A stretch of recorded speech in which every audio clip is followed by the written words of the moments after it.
We welcome you back to CBS Mornings. Can you believe that this week marks 1 year since a landmark Supreme Court decision overturned Roe v. Wade, sending the fight over abortion rights back to the states? A CBS News poll out just this morning finds a majority of Americans, 57%, say overturning Roe has been mostly bad for the country. In some places with new restrictions, abortion rights advocates are turning directly to the voters to amend state constitutions to protect access.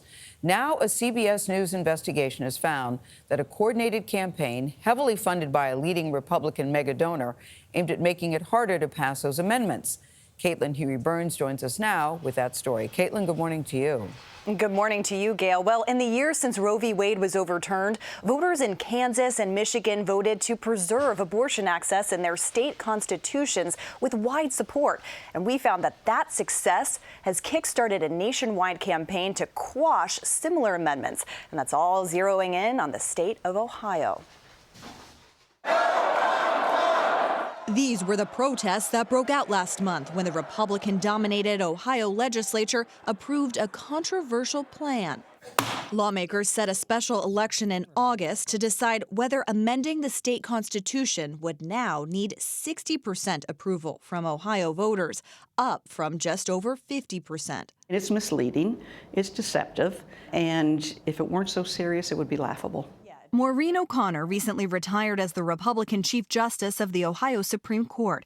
She says Republicans are pushing an election at a time when turnout is historically low to make it easier to secure their agenda. They're holding an August election so that they can have this 60% requirement in time for the November election, where there will be a ballot initiative to enshrine reproductive rights in our Constitution.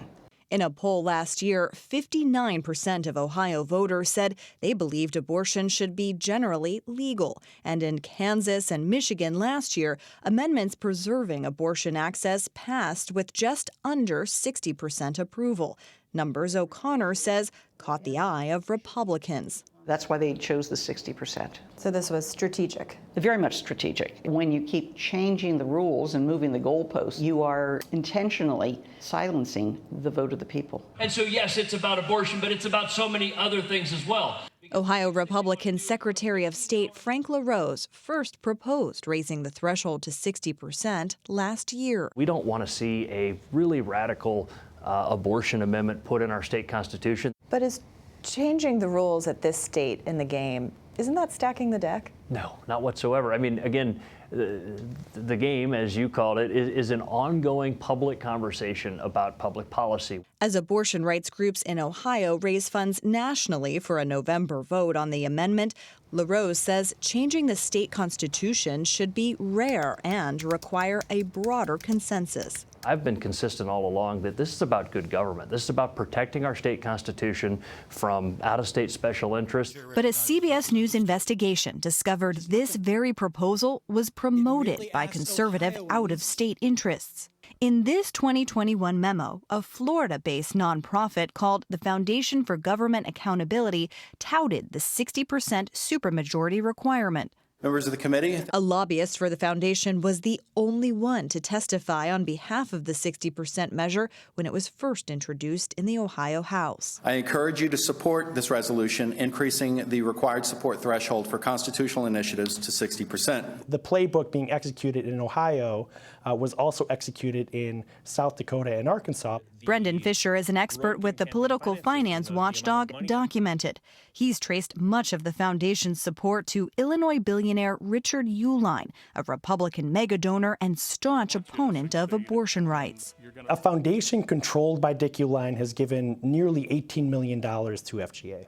In April, when the bill appeared to falter, we have less than a week to save Ohio's Constitution. Uihlein gave more than $1 million to a pressure campaign targeting Republican lawmakers on the fence. It's time for State Representative Al Catrona to stop the liberal takeover of Ohio. Doesn't that speak to the very issue that you are talking about, having an out-of-state donor support a measure in Ohio? Well, listen, there's massive amounts of money being spent on both sides of that issue, and that's free speech. Sure, during a campaign, but this was during the time that this was being talked about in the legislature and a way to try to persuade Republicans to come on board with it, and it was effective. And those kind of things are done transparently. Can we count on a no vote from you in August? Yes. Okay, awesome. Thank you. On August 8th, Ohio voters will get the final say on what it will take to amend the state's constitution.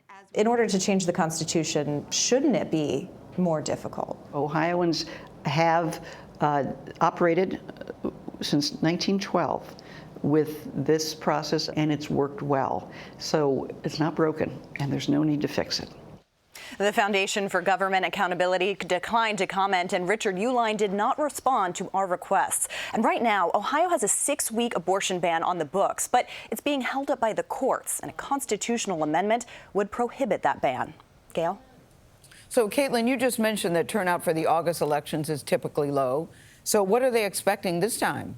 Yeah, I think that's a really key point in all of this is that last year's election in August was just 8% turnout. And in fact, Republicans actually voted to eliminate August special elections altogether because of that. But for this, they brought them back. And critics are concerned that this means that just a small percentage of voters are going to decide how to amend the state constitution.